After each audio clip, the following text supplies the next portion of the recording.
ನಮಸ್ಕಾರ. ನ್ಯೂಸ್ 26ಗೆ ಸ್ವಾಗತ.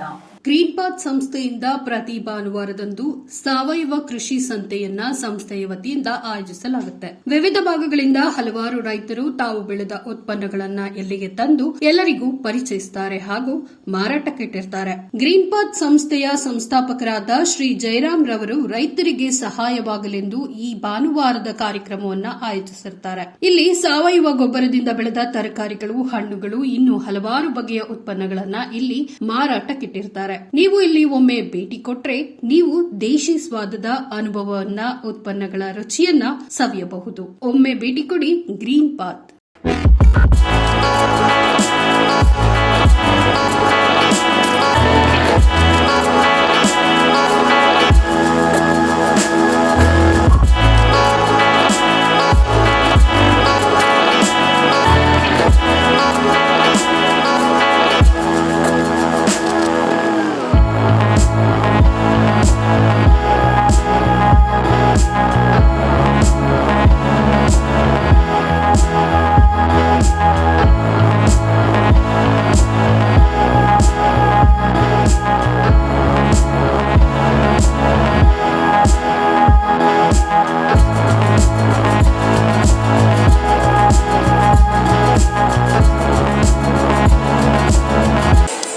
ಎಲ್ರಿಗೂ ನಮಸ್ತೆ.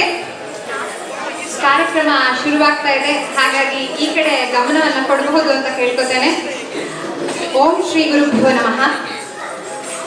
ಕಾವ್ಯಶಾಸ್ತ್ರ ವಿನೋದೇನ ಕಾಲೋ ಗಚ್ಚತಿ ಧೀಮತಾಂ ಅಂತ ಒಂದು ಮಾತಿದೆ. ಏನಂದ್ರೆ ಅರ್ಥ ಅಂತಂದ್ರೆ, ಬುದ್ಧಿವಂತನಾಗಿರುವವನು ತನ್ನ ಕಾಲವನ್ನು ಹೇಗೆ ಕಳೀತಾನೆ ಅಂತಂದ್ರೆ ಕಾವ್ಯ, ಶಾಸ್ತ್ರ, ಸಂಗೀತ, ನೃತ್ಯ ಇವುಗಳಲ್ಲಿ ತನ್ನನ್ನು ತೊಡಗಿಸಿಕೊಟ್ಟು ಕಳೀತಾನೆ ಅನ್ನೋಂತಹ ಅರ್ಥ. ಹಾಗಾಗಿ ಇಲ್ಲಿ ಬಂದಿರೋ ನಾವೆಲ್ಲರೂ ಕೂಡ ಬುದ್ಧಿವಂತರು ಅಂತ ಆಯ್ತಾರೆ, ಹೌದಾ?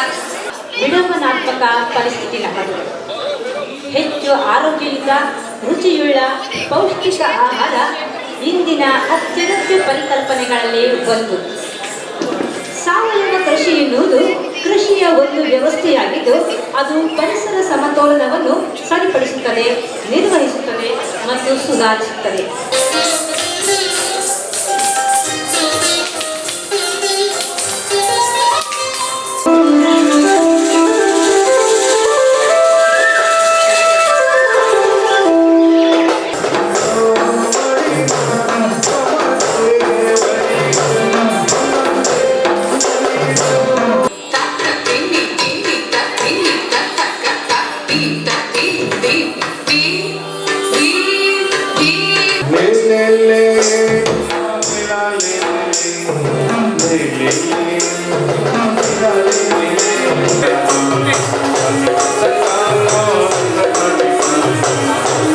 ರಾಮಾಯ ರಾಮಭದ್ರಾಯ ರಾಮಚಂದ್ರಾಯ ವೇದಸೆ ರಘುನಾಥಾಯ ನಾಥಾಯ ಸೀತಾಯ ಪತಯೇ ನಮಃ.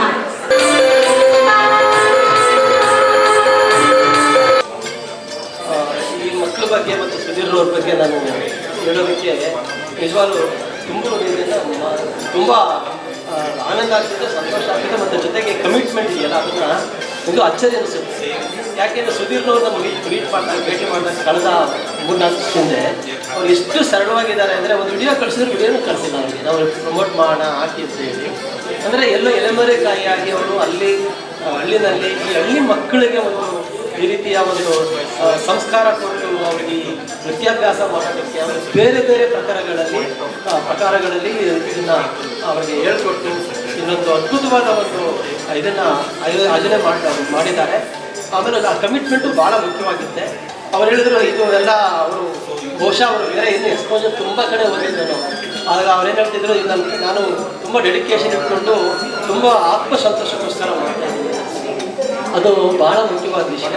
ನಮ್ಮ ಮಕ್ಕಳು ಎಲ್ಲ ತುಂಬ ಚೆನ್ನಾಗಿ ಮಾಡಿದ್ದೀರಾ, ಭಾಳ ಸಂತೋಷ. ಜೊತೆಗೆ ನೀವೆಲ್ಲ ಬಂದಿದ್ದೀರಾ. ಆಮೇಲೆ ನೀವು ತಿಳ್ಕೊಂಡಿರ್ಬೋದು, ಇವರೆಲ್ಲ ಬಂದಿದ್ದಾರೆ. ಯೂಶಲಿ ಮಾಡಿದಾಗೆಲ್ಲ ತುಂಬ ಅವರಿಗೆಲ್ಲ ದುಡ್ಡು ಅಥವಾ ಏನೋ ಬೇರೆ ಏನೂ ಕೂಡ ಅವರೇ ಬಸ್ ಚಾರ್ಜ್, ಅವರೇ ವೆಹಿಕಲ್ ಮಾಡಿಕೊಂಡು ಅವರೇ ಬಂದಿದ್ದಾರೆ. ನಾವು ಒಂದು ಬ್ರೇಕ್ಫಾಸ್ಟ್ ಕೊಟ್ಟಿದ್ದೀವಿ, ಒಂದು ತುಂಬ ಧನ್ಯವಾದಗಳನ್ನು ಕೊಟ್ಟಿದ್ದೀವಿ. ಇದು ದೊಡ್ಡ ಒಂದು ಒಂದು ದೊಡ್ಡ ರೀತಿಯ ಒಂದು ಉದಾಹರಣೆ ಆಗುತ್ತೆ. ಇದು 6ನೇ ಸತ್ಯ ಮಾಡ್ತಾ ಇದ್ದೀವಿ. ನಮ್ಮ ಮುಖ್ಯ ಉದ್ದೇಶ ಅಂತ ಅಂದರೆ ಸಾವಯವ ಮತ್ತು ಈ ಎಲ್ಲ ರೀತಿಯ ಆರೋಗ್ಯದಾಯಕ ಪದಾರ್ಥಗಳು ಮತ್ತು ಆರೋಗ್ಯದಾಯಕ ಜೀವನ ಶೈಲಿ ಸಾಮಾನ್ಯ ಜನರಿಗೆ ರೀಚ್ ಆಗಬೇಕು ಅಂತ ಹೇಳೋದು. ಈ ಆರ್ಗ್ಯಾನಿಕ್ ಅಂತ ಅಂದರೆ ಏನೋ ತುಂಬ ಎಕ್ಸ್ಪೆನ್ಸಿವ್ ಅಂತ ಹೇಳೋದು, ಅಥವಾ ಸಾವಯವ ಅಂತಂದರೆ ಅದು ಏನು ಮಾಡೋಕ್ಕೆ ಆಗೋದಿಲ್ಲ ಅಂತ ಕೆಲವು ರೈತರಿಗೆ ಕೆಲವರಿಗೆಲ್ಲ ಅಭಿಪ್ರಾಯ ಇದೆ. ಅದನ್ನೆಲ್ಲ ಹೋಗಲಾಡಿಸಿ ಸಾವಯವ ಸರ್ವರಿಗೂ ಸಿಗಬೇಕು. ನಮ್ಮ ಒಂದು ಟ್ಯಾಗ್ಲೈನ್ ಹಾಕಿದ್ದೀವಿ, ಮನೆ ಮನೆಗೂ ಸಾವಯವ, ಮನಕ್ಕೂ ಸಾವಯವ. ಅದ್ಭುತವಾದ ಒಂದು ರೆಸ್ಪಾನ್ಸ್ ಬರ್ತಾ ಇದೆ. ಇದನ್ನು ನಾವು ಬಿಡೋದೇ ಇಲ್ಲ, ಇದನ್ನು ನಾವು ಖಂಡಿತ ಬಿಡೋದಿಲ್ಲ. 10 ಜನ ಬರ್ತಾರೆ, 50 ಜನ ಬರ್ತಾರೆ, 500 ಜನ ಬರ್ತಾರೆ, ಇದನ್ನು ತಗೊಂಡೋಗ್ತೀವಿ ಮುಂದಕ್ಕೆ.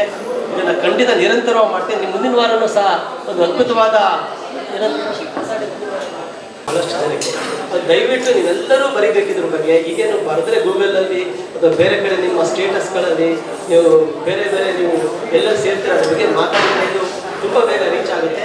ಈ 6ನೇ ಸಂತೆ ತುಂಬ ಯಶಸ್ವಿಯಾಗಿ ಪ್ರತಿ ಸಂತೆನಲ್ಲೂ ಬದಲಾವಣೆ ಆಗ್ತಿದೆ. ಅದ್ರ ಜೊತೆಗೆ ಅಲ್ಲಿ ಬಂದಿದೆಯಲ್ಲ ನೀವೆಲ್ಲ, ಅದು ತಗೊಳ್ಬೇಕು. ಎಲ್ಲೂ ಸಿಗೋದಿಲ್ಲ ಈ ಪದಾರ್ಥಗಳು. ಆ ದೊಡ್ಡಬಳ್ಳಾಪುರದಲ್ಲಿ ತಂದಿದ್ದಾರೆ. ಅಲ್ಲಿ ಮೇಡಮ್ ಒಬ್ಬರು ಅವರು ಆರೋಗ್ಯ ಕಾಲಸ್ನಲ್ಲಿ ತುಂಬ ರಿಚ್, ಅವ್ರ ಮನೆಯಲ್ಲಿ ಬೆಳೆದಿದ್ದಾರೆ ಎಲ್ಲ ಕೃಷಿನ ಜಿಂಜರ್, ಮ್ಯಾಂಗೋ ಜಿಂಜರ್ ಇವೆಲ್ಲ. ಅವರ ಕೆಲವರೆಲ್ಲ ಅವರೇ ಸ್ವಂತ ಎಲ್ಲ ಕೇರಳದಿಂದ ಮಾಡ್ಕೊಂಡು ಬಂದಿದ್ದಾರೆ. ಕೇರಳ ಫುಡ್ ಆ ಥರದ್ದೆಲ್ಲ ಈ ಸಾಮಾನುಗಳು ಪದಾರ್ಥಗಳೇನು ಸಿಕ್ಕಿದೆ. ನಾವು ಸಹ ನಮ್ಮ ಸ್ಟೋರಲ್ಲಿ ಬೇರೆ ಬೇರೆ ದೇಶದ ಬೇರೆ ಬೇರೆ ರಾಜ್ಯಗಳನ್ನು ತರಿಸಿದ್ದೀವಿ. ತುಪ್ಪ ಗಿರ್ವಂತ ರಾಜಸ್ಥಾನ ತರಿಸಿದ್ದೀವಿ. ಆಮೇಲೆ ಹಿಮಾಲಯದಿಂದ ನಾವು ಜೇನುತುಪ್ಪ ತರಿಸಿದ್ದೀವಿ. ಉತ್ತರಾಖಂಡದಿಂದ ಬೆಲ್ಲ ತರಿಸಿದ್ದೀವಿ.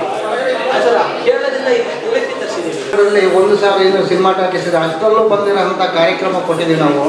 ಅಂದರೆ ಯಾರಿಗೂ ಕಾಣಿಸ್ಕೊಂಡಿಲ್ಲ. ಅದನ್ನ ಇನ್ನೂ ನಮ್ಮ ಜಯರಾಮಣ್ಣವರು ನಮಗೆ ಸಿಕ್ಕಿದೆ. ರೈತ ಕವಿ, ಕಲಾವಿದ, ಸಾಹಿತಿ, ಪತ್ರಕರ್ತ. ಅಂದರೆ ಕರ್ನಾಟಕದಲ್ಲಿ 22 ಜಿಲ್ಲೆ ಸುತ್ಕೊಂಡ್ಬಂದಿದ್ದೀನಿ. ನನ್ನ ನಂದಿಬೆಟ್ಟದ ನಮ್ಮೂರು. ನೀವು ಘಾಟಿ, ಸುಬ್ರಹ್ಮಣ್ಯ, ಆಗಲೂ ನಂದಿಬೆಟ್ಟ ಆ ಕಡೆ ಬಂದಾಗ ನಮ್ಮ ತೋಟಕ್ಕೆ ಯಾರಾದರೂ ಭೇಟಿ ಕೊಡ್ಬೋದು. ಅಂದರೆ ನಾವು ಬೆಂಗಳೂರು ಗ್ರಾಮಾಂತರ ಜಿಲ್ಲೆಯವರು, ದೊಡ್ಡಬಳ್ಳಾಪುರ ತಾಲೂಕು. ಇಲ್ಲಿ ತನಕ ನಮ್ಮ ತೋಟಕ್ಕೆ ಪಾಲಿನಿಂದ, ಡೆಲ್ಲಿಯಿಂದ, ಅಮೇರಿಕದಿಂದೆಲ್ಲ ಬಂದಿದ್ದಾರೆ.